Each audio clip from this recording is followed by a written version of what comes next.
morning student. I am starting the topic sequence and series. 2 to 3 question in mains, JEE mains and 1 question are JEE advanced is always coming, and NDA 1-2 question are NDA examination. So progression is very important chapter. I am starting this chapter, arithmetic progression को पढ़ने से पहले सबसे पहले हमें sequence का जानना बहुत जरूरी होता है. What is the sequence? Sequence is a order. Sequence is a order. Sequence एक ऑर्डर है विच सम रूल ऑपरेट, जब हम उस पर कोई रूल ऑपरेट करते हैं. Sequence is a set of term. Sequence is a set of term of definite order. Sequence is a set of term in a definite order. Obtained some rule of order with rule for obtaining the term. With rule of obtaining the term. यह sequence is a order. Sequence एक order होता है जिसमें some rule obtained होते हैं. तो sequence जब हम किसी sequence को आपस में ऐड कर देते हैं तो वो सीरीज फॉर्म कर देती है. जब किसी भी सीक्वेंस को हम आपस में ऐड कर देते हैं तो वो सीरीज फॉर्म कर जाती है. तो सीक्वेंस क्या होता है, सबसे पहले हम लोग पढ़ने जा रहे हैं सीक्वेंस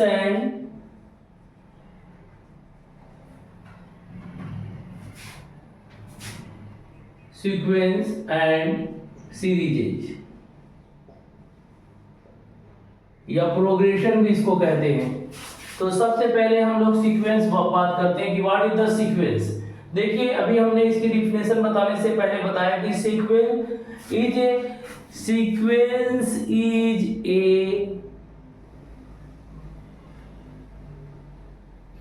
ऑर्डर. सीक्वेंस क्या है? ऑर्डर है.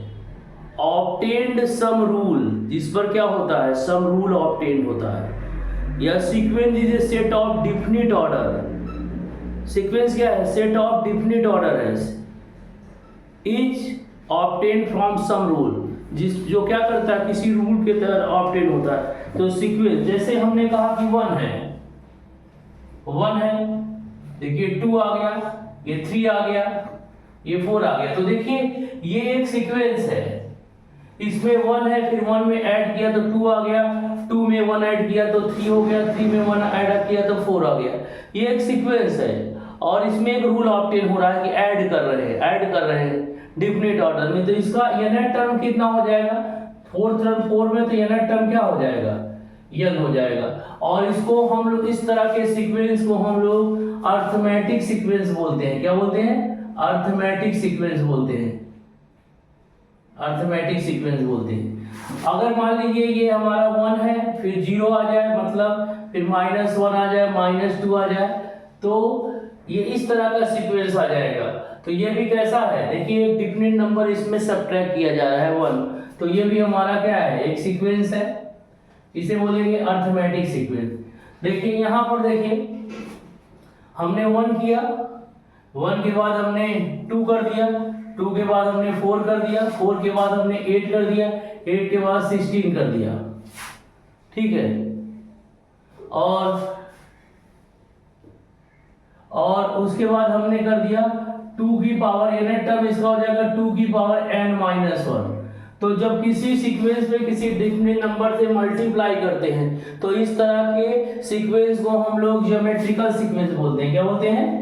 Geometrical sequence. और आपस में से ऐड कर देते हैं तो ज्योमेट्रिकल प्रोग्रेशन हो जाता है. ठीक है. किसी डिफिनिट नंबर को ऐड करें या सब्ट्रैक्ट करें तो जो सीक्वेंस फॉर्म होता है उसे हम अर्थमेटिक सीक्वेंस बोलते हैं, और इसी को आपस में ऐड कर देते हैं तो अर्थमेटिक प्रोग्रेशन बन जाता है. किसी डिफिनिट नंबर से हम क्या करें, मल्टीप्लाई करें या डिवाइड करें तो जो सीक्वेंस फॉर्म करता है उसे हम ज्योमेट्रिकल सीक्वेंस बोलते हैं. देखिए ये हो गया. यहाँ पर क्या हो जाएगा? 1 है, फिर कितना है? 1/2 है, फिर 1/4 है, फिर 1/8 है, फिर 1/16 है, फिर कितना हो जाएगा 1/2 की पावर, 2 की पावर कितना हो जाएगा n-1 हो जाएगा। ठीक है, तो ये ज्योमेट्रिकल सीक्वेंस है, डिफरेंट नंबर से हम डिवाइड कर रहे हैं। ठीक है, ये देखिए 1 है, फिर 1/2 है, फिर 1/3 है, फिर 1/4 है। तो ये देखिए ये रेसिप्रोकल है, रेसिप्रोकल है अर्थमेटिक सीक्वेंस का। ये 1/1 है तो 1/n हो जाएगा। ये हमारा हार्मोनिक सीक्वेंस हो गया। ऐसा सीक्वेंस है, हार्मोनिक सीक्वेंस हो गया। तो सीक्वेंस क्या होता है? Sequence is the set of term of definite order. तो सीक्वेंस क्या है? ये देखिए, इसको हम लोग बोलेंगे यूनिट टर्म ऑफ सीक्वेंस। इसे हम बोलेंगे, इस वाले को हम बोलेंगे unit of term of sequence. an बराबर n, an बराबर n, इसे बोलेंगे nth term of sequence, nth term of sequence. ये भी, ये आपका क्या होगा? ये भी हमारा यूनिट टर्म ऑफ सीक्वेंस है, ये वाला unit term of sequence, unit term of sequence. और ये जीपी सीक्वेंस है, इसका यूनिट टर्म क्या होगा? an बराबर 2 की पावर n-1। इसी तरह ये भी यूनिट टर्म ऑफ सीक्वेंस है, ये भी यूनिट टर्म ऑफ सीक्वेंस है, ये हार्मोनिक सीक्वेंस है। ठीक है, तो सीक्वेंस क्या होता है? Sequence is the set of term. Sequence क्या डिफिनेशन है? A sequence is set of definite order. Definite order होना चाहिए, लेकिन उसमें एक रूल ऑब्टेन कर रहा है। कहीं पर ऐड सब्ट्रैक्ट हो रहा है, कहीं पर मल्टीप्लिकेशन या डिवीजन हो रहा है। Definite order with a rule,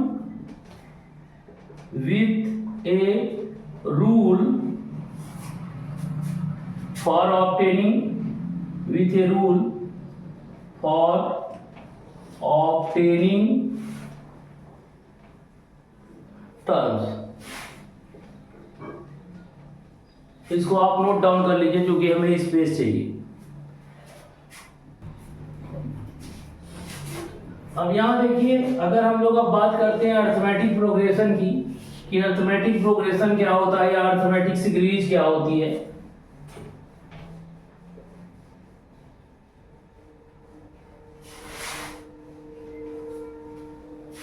देखिए, तो अर्थमेटिक प्रोग्रेशन क्या होता है? एंड अर्थमेटिक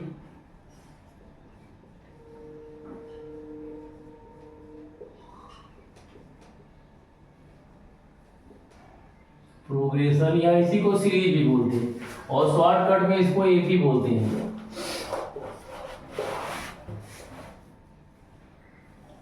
तो एपी क्या होता है? AP is a sequence, AP is a sequence, AP एक सीक्वेंस है whose term, AP is a sequence whose term are, AP is a sequence whose terms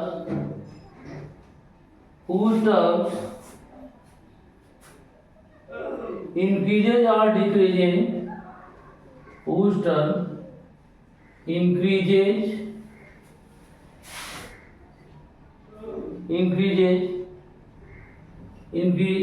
or decrease। AP is a sequence whose term are increase or decrease by a fixed number।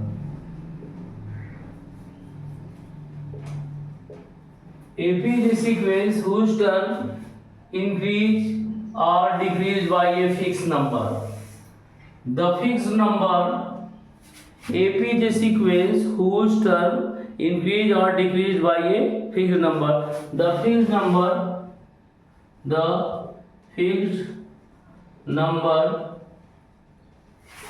is called common difference,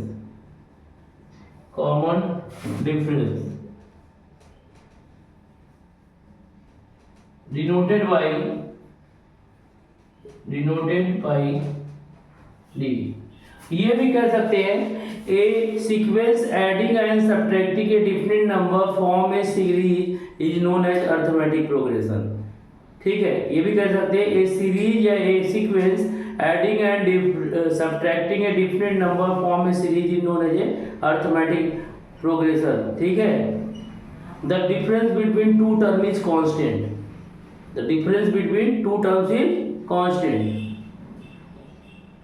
The constant term is known as a common difference denoted by D। ठीक है, और ये भी कर सकते हैं, और let A1, A2, A3 so on AN V a sequence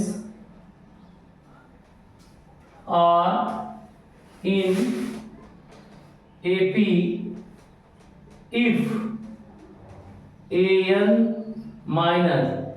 minus 1 equal to constant.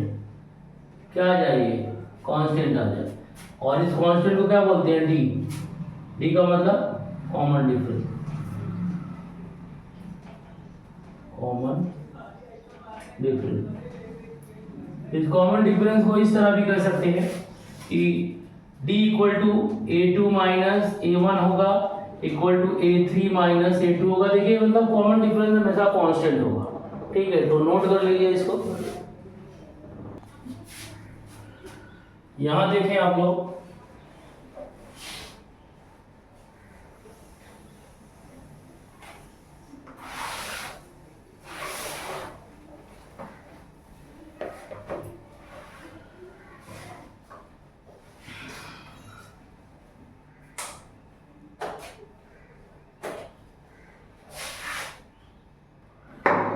देखिए मान लीजिए आपका पहला टर्म ए है, ए है पहला टर्म, उसमें हमने एक डिफरेंट नंबर डी जोड़ा, कॉमन डिफरेंस, तो ए प्लस डी हो गया।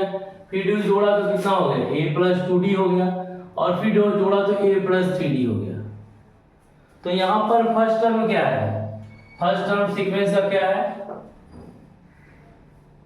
हम ये कह सकते हैं let first term is A and common difference is D। common difference is D। तो क्या आएगा, ये इस तरह आएगा। तो यहां पर फर्स्ट टर्म क्या है, फर्स्ट टर्म हमारा है A1 से डिनोट करेंगे, A प्लस डी है। सेकेंड टर्म की बात करें तो सेकेंड टर्म को हम लोग A2 से डिनोट करेंगे। A2 बराबर क्या होगा, तो फर्स्ट टर्म A1 बराबर A हो गया, सेकेंड टर्म क्या हो गया, A2 बराबर A प्लस डी हो गया। इसी तरह थर्ड टर्म की हम बात करें, थर्ड टर्म की बात करें तो A3 बराबर A प्लस 2d आ रहा है। जब यहाँ पर 3 है तो यहाँ पर 2 आ रहा है। तो इसी तरह अगर हम nth टर्म की बात करें, nth टर्म की बात करें तो an बराबर कितना आएगा, an बराबर हो जाएगा a plus n minus 1 into D. ये nth टर्म हो जाएगा, इसे बोलेंगे nth टर्म ऑफ सीक्वेंस। ये सीक्वेंस का कौन सा टर्म है, nth टर्म है, nth टर्म ऑफ सीक्वेंस। हम लोग अगर अब आगे बात करें, हम लोग third nth term of sequence हो गया। अगर इसका लास्ट टर्म l हो, इफ nth टर्म इज यल हो, मतलब यहाँ लास्ट में यल हो जाए, तो फार्मूला क्या होगा, nth टर्म इज यल, या इसी को बोल सकते हैं लास्ट टर्म। तो यल बराबर फार्मूला होगा a plus n minus 1 into d. Last term l है, nth टर्म फ्रॉम एंड क्या होगा, nth टर्म फ्रॉम इंड से अगर निकालना है, इंड से निकालना है तो फर्स्ट टर्म क्या होगा, यल होगा। तो फार्मूला होगा an बराबर l minus n minus 1 into D. ये फार्मूला लगेगा, क्योंकि कॉमन डिफरेंस निगेटिव में आएगा। कॉमन डिफरेंस किसमें आएगा, निगेटिव में आएगा। ठीक है, नोट कर लीजिए इसको। अब हम लोग बात करते हैं sum of n term of AP. Sum of n term of AP कैसे फाउंड आउट करेंगे? Sum of n term of AP, देखिए इसका फार्मूला होता है n/2a + l या n/l 2a + n - 1 * d। तो इसका डेरिवेशन भी देख लिया आप लोग। Sum of n terms of n AP। AP के sum of n term of n AP। n terms, sum of n terms, कितने टर्म्स है? n terms. तो मान लीजिए Sn बराबर आपका दिया है a फिर क्या हो गया a + d, फिर कितना होगा a + 2d, और लास्ट टर्म अभी आपको हमने बताया था l होगा। l के पहले क्या होगा l - d हो जाएगा, और उसके पहले आ जाएगा l - 2d। इस तरह के टर्म आएगा। This is the first equation. Writing the n term का सम, हाँ, और writing the series in reversing order. Writing the series in reversing order. इसको हम ऑर्डर रिवर्स करके लिखते हैं। क्या लिखेंगे? तो Sn बराबर पहले क्या आएगा l आएगा, फिर l - d आएगा, फिर l - 2d आएगा, प्लस वन क्या हो जाएगा a + 2d आएगा, प्लस a + d आएगा, और प्लस लास्ट में आ जाएगा a। Adding first and second, adding first and second. अगर हम फर्स्ट और सेकेंड को ऐड करेंगे तो ये देखिए Sn और Sn 2Sn हो जाएगा। Sn और Sn कितना हो जाएगा 2Sn हो जाएगा, और यहाँ देखिए a + l आ जाएगा, और यहाँ पर देखें ये d से d कैंसिल आउट हो जाएगा, a + l आ जाएगा। यहाँ पर देखिए 2d से 2d कैंसिल आउट आ जाएगा, a + l आ जाएगा। ऐसे लास्ट में भी a + l आ जाएगा। तो a + l कितने टाइम्स आएगा? ये n टाइम्स आ जाएगा। n टाइम्स, ये कितनी बार आएगा? n टाइम्स आएगा, n टाइम्स a + l। तो इसे क्या लिखेंगे 2Sn = n times a + l। तो Sn बराबर कितना होगा n/2 a + l। इस फार्मूले से हम सम फाइंड आउट कर सकते हैं। इस फार्मूले से हम सम को क्या कर सकते हैं? फाइंड आउट कर सकते हैं। हम जानते हैं कि l = कितना होता है? l = होता है a + n - 1 * d। अगर हम इस फार्मूले में रख देंगे तो Sn बराबर कितना आएगा n/2, और a + l के स्थान पर a + n - 1 * d रख दिया, तो ये आ जाएगा n/2 2a + n - 1 * d। ये आपका फार्मूला आ गया। ये दूसरा फार्मूला है, तो इसको आप नोट कर लीजिए, नोट डाउन करिए इसको। यहाँ देखिए ये हो गया आपका। अब हम लोग बात करते हैं, नोट पर लिखिए इसको। ये इस पर भी अक्सर सवाल आते हैं एग्जामिनेशन में। बच्चों के लिए मेंस में इसका भी कॉन्सेप्ट जानना बहुत जरूरी है कि अगर हमको Sn गिवन है, इफ, नोट में लिखिए, नोट में, if Sn is given, और हमें कहें फाइंड an फाइंड आउट करना है, तो फार्मूला होगा an बराबर Sn - Sn - 1। इस फार्मूले से हम, जैसे हमें a2 निकालना है तो a2 बराबर हो जाएगा S2 - S1। a3 निकालना है तो a3 बराबर कितना हो जाएगा S3 - S2। इस फार्मूले से हम फाइंड आउट कर लेंगे, ठीक है। अब यहाँ देखिए दूसरा note, if three numbers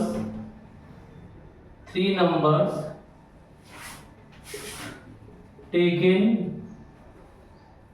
in A B. 3 number कैसे लेंगे?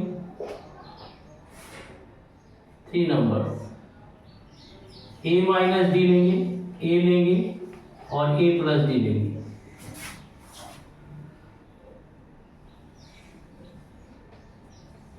If 4 number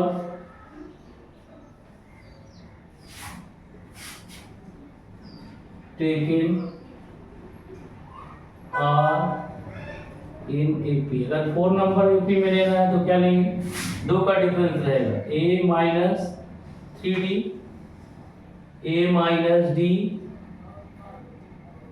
a plus d और a प्लस 3d। सी लिखिए, if 5 number taken in are in AP, are in AP 5 number लेने हैं तो क्या होगा? a माइनस 2d, ए का डिफरेंस रहेगा, a minus D, A plus D, A plus 2d। इसका कहने का मतलब अगर एपी में 3 नंबर लेने हैं तो कॉमन डिफरेंस में ए डी का डिफरेंस रहेगा, और अगर ऑड नंबर लेने हैं तो 2 का ऑड नंबर लेना है तो 1 का डिफरेंस रहेगा, और इवन नंबर लेना है तो 2 का डिफरेंस रहेगा डी में। तो इस तरह हम लिख सकते हैं, इसे याद करने की जरूरत नहीं है।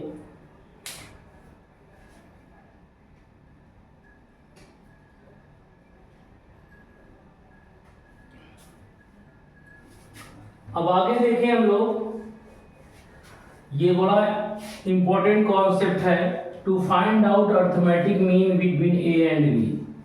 टू फाइंड आउट, इसका अक्सर यूज होता है, इसे याद कर लें इन रिजल्ट को। To find out arithmetic mean between A and B.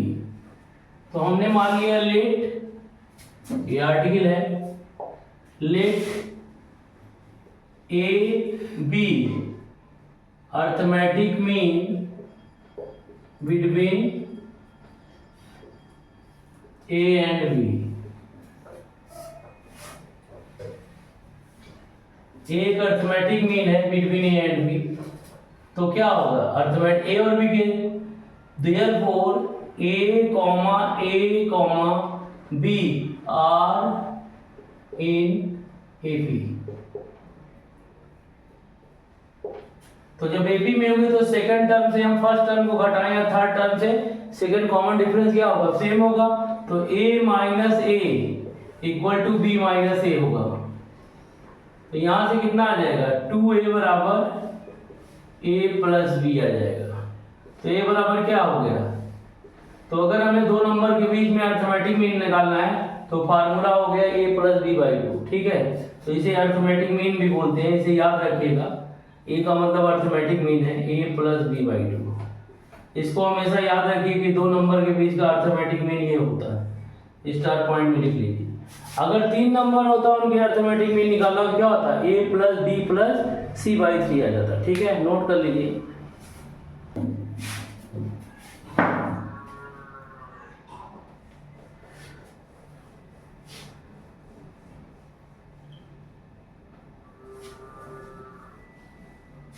ये आर्टिकल बहुत इंपॉर्टेंट है। टू फाइंड आउट, अब हमने एक अर्थमेटिक मीन निकाला था 2 नंबर के बीच में, अब हम लोग n अर्थमेटिक मीन निकालेंगे 2 नंबर के बीच में। To find out n arithmetic mean between a and b। तो हमने मान लिया, ये आर्टिकल है हमारा, let a1, a2, a3 so on an v n arithmetic mean between a and b। तो आप देखो ये अर्थमेटिक मीन है a और b के बीच में, देयरफॉर क्या होगा? a A1, A2, A3, so on AN, B are in AP में होंगे। अच्छा, टोटल नंबर ऑफ टर्म कितना होगा?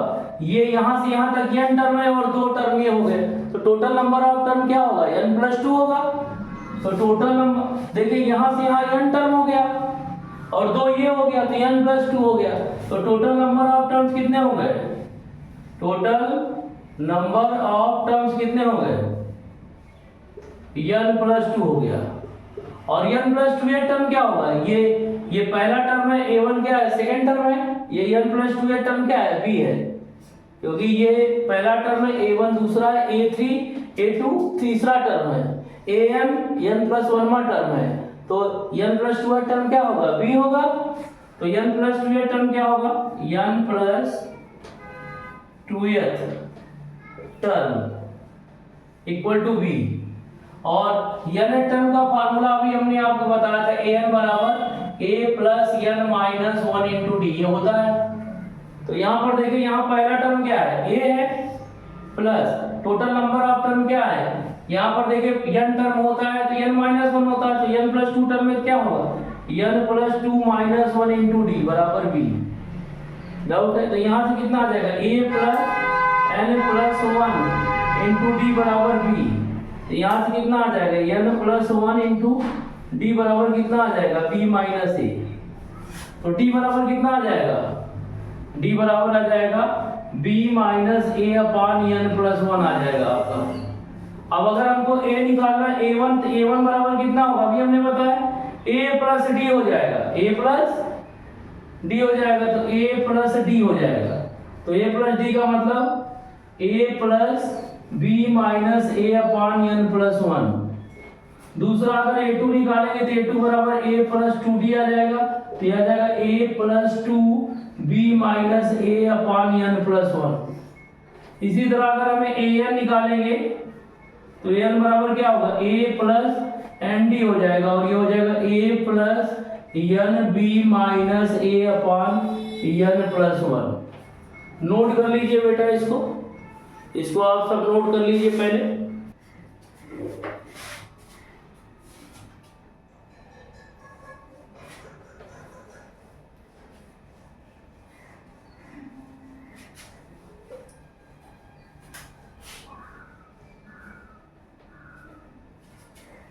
ये बहुत इंपॉर्टेंट आर्टिकल हम बताने जा रहे हैं, इसका क्वेश्चन में अक्सर यूज होता है। इसको यूज करके हम किसी भी क्वेश्चन को आसानी से सॉल्व कर सकते हैं। तो इस क्वेश्चन को एक इंपॉर्टेंट पॉइंट है, ये वेरी वेरी इंपॉर्टेंट पॉइंट है। The sum of n arithmetic mean between a and b is n times arithmetic mean between a and b।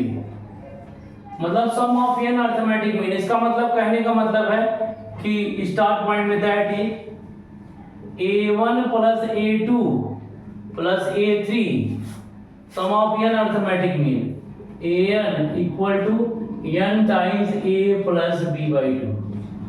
Very important result है, इसको आप नोट कर लीजिए, ठीक है। और इसको हम प्रूव भी कर दे रहे हैं। देखिए यहाँ पर प्रूफ देखिए इसका, देखिए लेफ्ट हैंड साइड लीजिए, इसका लेफ्ट हैंड साइड है a1 plus a2 plus so on an। अभी हमने क्या किया था? निकाला था a1 बराबर a प्लस डी आया था, और इसकी वैल्यू a1 की वैल्यू अभी हमने निकाली है a plus b minus A upon n+1 निकाली है, और a2 की वैल्यू निकाली a plus 2b minus A upon n+1 निकाली है, बोलिए। इसी तरह an की वैल्यू हमने निकाली है a plus n b minus A upon n+1। यहाँ पर देखिए ये a कितनी बार आएगा? n bar. a कितनी बार आएगा? n बार, तो n इंटू ए हो गया। अब यहाँ पर देखिए यहाँ पर b माइनस ए अपान एन प्लस वन क्या हो गया, कॉमन हो गया। अगर इस वाले टर्म में बात करें तो क्या बचेगा, यहाँ से बचेगा 1, यहाँ से बचेगा 2 और लास्ट में बचेगा n। और ये समेसन n होता है, हमने आपको बताया था। ये क्या है, समेसन n है। इसकी वैल्यू n प्लस 1/2 होती है ना, होता है ना समेसन n, कई बार बता चुके। ये 1 प्लस इसकी वैल्यू तो कितना आएगा, ये आ जाएगा n प्लस b माइनस ए अपान n प्लस 1 और इसकी वैल्यू आ गई n प्लस 1/2। तो ये देखिए ये इससे क्या हो गया, कैंसिल आउट हो गया, कैंसिल आउट हो गया। अगर हम रिजल्ट देखें तो देखिए पूरे में n कॉमन है ऊपर, तो अगर n ऊपर कॉमन लेंगे तो यहाँ से क्या बचेगा, a और ये 2 का इसमें गुणा हो गया क्योंकि 2 एलसीएम में है। बताइए 2 आपका एलसीएम में है ना, इन दोनों का एलसीएम 2 हो जाएगा ना। देखिए यहाँ पे इन दोनों का एलसीएम, इसके नीचे 1 है, इसके नीचे 2 है, तो 2 ही होगा। तो ये कितना आ जाएगा, ये आ जाएगा 2a प्लस यहाँ से b माइनस a। तो ये देखिए 2a में से गया a गया, तो कितना आ गया, ये n/2 आ गया a प्लस b। तो देखिए ये प्रूफ भी हो गया, ये राइट हैंड साइड आ गया, तो ये आपका प्रूफ भी हो गया। ठीक है, तो नोट कर लीजिए इसको। हमारा अर्थमेटिक प्रोग्रेशन का टॉपिक अर्थमेटिक खत्म हो गया है। अब नेक्स्ट क्लास में हम ज्योमेट्रिकल प्रोग्रेशन बताएंगे, उसके बाद हम हार्मोनिक प्रोग्रेशन बताएंगे, फिर सम स्पेशल सीरीज के फार्मूले बताएंगे, उसके बाद न्यूमेरिकल प्रॉब्लम करेंगे। तो इसका मतलब अभी हम लगभग 4-5 लेक्चर और लेंगे, जिससे कि हम इस पूरे कॉन्सेप्ट को अच्छी तरह से आपको पढ़ा सकें और इसकी प्रॉब्लम को डिस्कस करते हैं। अभी हम रिलेशन बताएंगे अर्थमेटिक और ज्योमेट्रिकल प्रोग्रेशन में क्या होता है, हार्मोनिक और अर्थमेटिक प्रोग्रेशन में क्या होता है, ईपी जीपी एचपी में क्या होता है, ज्योमेट्रिकल मीन क्या होता है। Thank you student, next class कल की वीडियो में हम करेंगे। Thank you.